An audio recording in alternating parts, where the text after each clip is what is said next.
Então eu queria saber o quão impactante realmente é essa invenção do Ozempic. De fato é uma revolução? Mudou a trajetória das coisas? Mudou. Quer começar? Assim, a gente tem que entender, pessoal, que, de fato, todo esse conceito que você traz pra gente se aplica. Porque se a gente puxar um pouco um retrospecto, talvez para 20, 25 anos atrás, tudo que nós tínhamos de medicamentos para tratar a obesidade, sobrepeso, eram medicamentos à base de anfetaminas e medicamentos que aumentavam o risco cardiovascular em sua grande maioria. E quando a gente fala desse movimento, dessa revolução, que não começou com o Ozempic, tiveram alguns precedentes, outros ali que começaram a surgir antes, a gente vê que esse tratamento, que antigamente não tinha tanta efetividade com os medicamentos que existiam, aumentava o risco, agora é o tratamento que tem uma efetividade grande. A gente vai conversar sobre as moléculas novas, o Igor vai falar um pouquinho também sobre isso, que talvez já cheguem quase a algo parecido com o que a bariátrica entrega e reduzindo o risco cardiovascular, que é uma coisa muito importante nos quadros de obesidade. Então, não há dúvidas que é uma revolução. Por mais que a gente tenha muita coisa na mídia, é uma revolução sim. Não é exagero, de fato. E é uma coisa que, nossa, não tinha precedente, na verdade, né? Quando a gente pensa para tratamentos para obesidade, para perda de peso e até doenças relacionadas à obesidade, por exemplo, diabetes, que se beneficiam bastante de redução de peso corporal. A gente sempre teve, como o André pontuou, ou medicamentos que não eram muito eficazes em termos de reduzir peso corporal, ou até eram bastante eficazes, mas trazia muito risco, num ponto em que você, beleza, está perdendo peso, só que você aumenta os desfechos negativos do paciente. E que, consequentemente, não vai ser muito interessante. E ficou por muito tempo isso acontecendo até a gente conseguir encontrar algumas moléculas que mudam, na verdade, essa história. Que elas não trazem, tipo, os malefícios que eram comuns de todas as outras tentativas anteriormente e trazem muito benefício. E à medida que a gente vai estudando outras moléculas, a gente vai passar por elas, né? Daqui a pouquinho, inclusive, né? Os novos Ozempics, as novas versões e ainda alguns que nem tem ainda pela Anvisa, né? Aprovados, a gente vê benefícios realmente cada vez maiores e é um ponto que chama muita atenção para usos que não são terapêuticos, né? Tipo, usos cosméticos, a gente também vai conseguir conversar sobre isso hoje. Mas é com certeza uma coisa que não teve precedente, é bem... E assim como outras marcas também, né? A gente falou de Ozempic, a gente não falou de semaglutida, que é a substância. Que é a substância. A gente vê a força do medicamento, igual bastonete, cotonete, marcas, coisas assim, ele se tornou uma referência nesse aspecto. Então a gente vê a força que isso traz, a gente vai falar um pouquinho dos aspectos econômicos, né, Bruno? Então é algo absurdo. Pretendemos falar disso.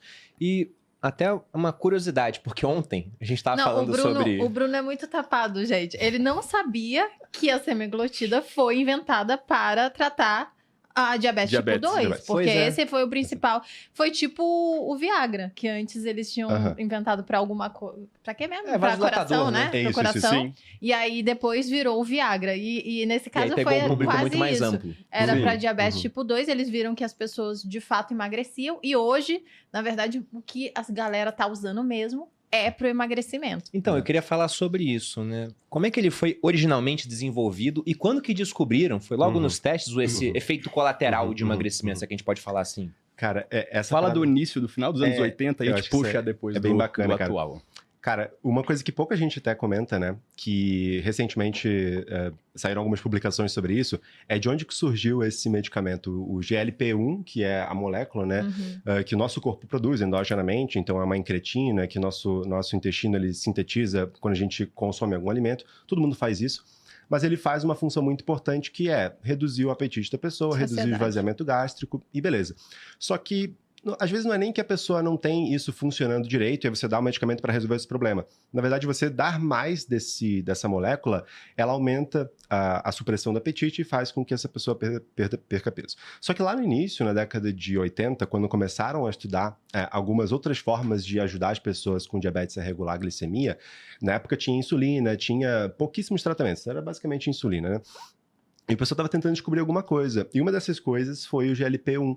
E começou, então, justamente pensando no diabetes. E aí, o pessoal, na época, fez esses testes, testando para pessoas com diabetes em si, e eles viram ao mesmo tempo que, beleza, a gente consegue fazer um controle da glicemia, e é um controle da glicemia que é dependente da glicose, então se a pessoa tem glicose muito alta, o GLP-1 funciona, ele reduz. Se a glicose da pessoa já está controlada, ele não vai reduzir mais ainda, então ele não tem aquela hipoglicemia. Isso é muito interessante, por isso que as pessoas que não têm a doença conseguem usar e não tem um problema. Não, exatamente. Um quadro de hipoglicemia frequente, não é um colateral comum. Exato. E aí, na época, nesses primeiros testes em humanos, eles viram não apenas... E aí foi um colateral que já foi visto lá no início, na década de 80, em 87, 88, que foi o primeiro estudo conduzido em humano que fez esse teste preliminar. Não apenas reduziu a glicemia, mas também fez uma supressão do apetite. Então, lá no início, no primeiro teste com essa molécula, o pessoal já sabia que tinha alguma coisa ali que, olha, talvez ajude na obesidade também. Lá no início, o pessoal já falava. Só que, claro, até depois de aprovar o medicamento e tudo mais, é que a gente foi desenvolvendo esse conhecimento de uma forma mais completa. Só que um ponto muito bacana, e até o André pode complementar em relação a isso, é que o diabetes e a obesidade, eles são doenças muito correlacionadas entre si. Até o pessoal usa o termo diabesidade, né? Tipo, em inglês é diabesity, que é basicamente você falar que, olha, as duas doenças são tão correlacionadas entre si, e o principal problema do diabetes em si é o sobrepeso, é o excesso de gordura para a grande maioria das pessoas, que, cara, não tem como tirar uma coisa da outra. Dissociar, então, né? Exatamente. Acho que, se quiser ir complementar agora... E eu acho que isso traz muito para a gente a visão do seguinte... olha quanto tempo que a gente demorou para conseguir entender o que é o GLP-1, conseguir ter a descoberta da molécula que talvez seja a mais precursora, que foi a liraglutida, no final da década de 90, mais ou menos. E aí, esse fenômeno de quando eu desenvolvo um medicamento para uma finalidade e ele se mostra útil para outra finalidade clínica, a gente chama isso de um efeito pleiotrópico dentro da farmacologia. O quão comum é isso? É relativamente comum. Não é tão incomum, não. A gente tem muitos medicamentos que a gente vê, a Malu deu um exemplo, né? Minoxidil, por exemplo, que hoje é muito utilizado para a parte capilar, dermatológica. Então, tem muitos medicamentos que permeiam isso. Mas ali, acho que não foi nem o fato de ser pleiotrópico, foi o fato do que ele onerou como uma mudança para quando a gente usava sibutramina, anfepramona, femproporex, que eram coisas mais antigas, aspas, entendeu?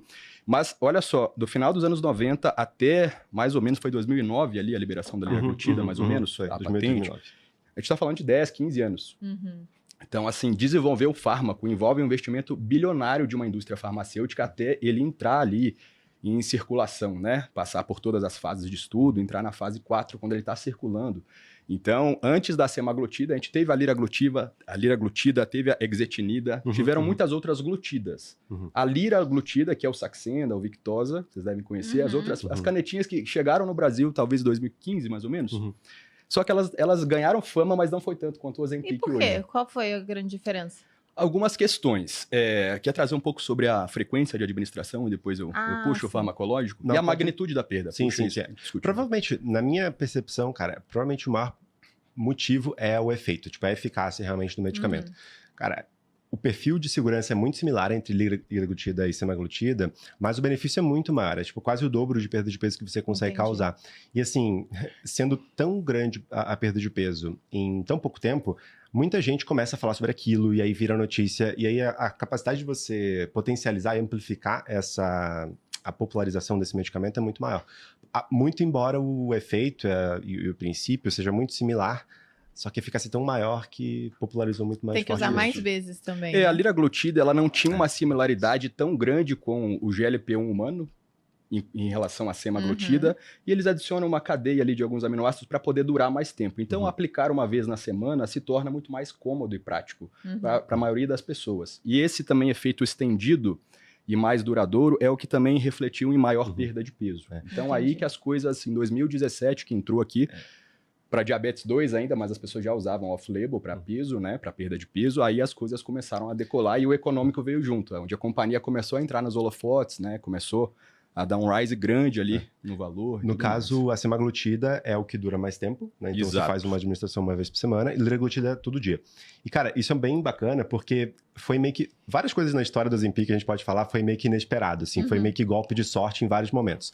Um desses golpes de sorte do Ozempic ser muito mais eficaz, por exemplo, foi também não esperado, porque no início você tinha a liraglutida. Ela promoveu aquela perda de peso, beleza. Aí o que era o pensamento da indústria? cara, a gente tem um medicamento que tem que aplicar todo dia. Tem gente que vai se beneficiar aplicando uma vez por semana. Tipo, tem paciente que vai ser muito melhor, para as pessoas aderirem melhor e tal. E isso vai fazer com que o efeito seja melhor.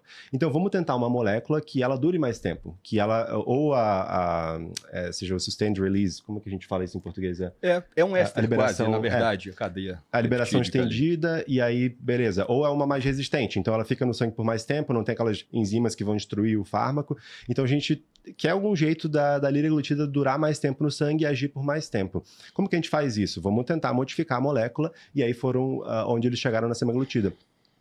Conseguindo essa formulação que fica uma semana, só precisa aplicar uma semana, a meia-vida é muito mais longa. E aí, por acaso, por coincidência, eles também viram que causa muito mais efeito assim, de benefício. A perda de peso é muito maior, além de durar mais tempo. E na diabetes mellitus também, não só na perda de peso. Exatamente. Que seria o principal, né? Que foi o alvo, né? Exatamente. Principal ali, primordial.